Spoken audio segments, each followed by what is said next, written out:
Assalamualaikum warahmatullahi wabarakatuh. Kembali dengan saya Musafir Ramadhani. Saya sekarang berada di Masjid Syuhada atau Masjid Lam Gugup. Sekarang suasana ini adalah suasana Ramadan di Kota Banda Aceh. Sangat menakjubkan dikarenakan tidak hanya di Aceh dan seluruh Indonesia, terutama di Aceh, dia kalau buka puasa itu sering mengundang sesama kampungnya tetangga.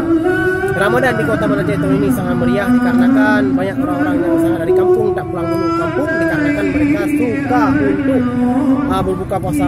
Sekarang tidak hanya di negara-negara Eropa, Amerika, di New Zealand dan Eropa dan Afrika dan Australia dan seluruh dunia mereka akan berpuasa, tapi di Aceh ini terutama lah yang paling indah mereka akan berpuasa.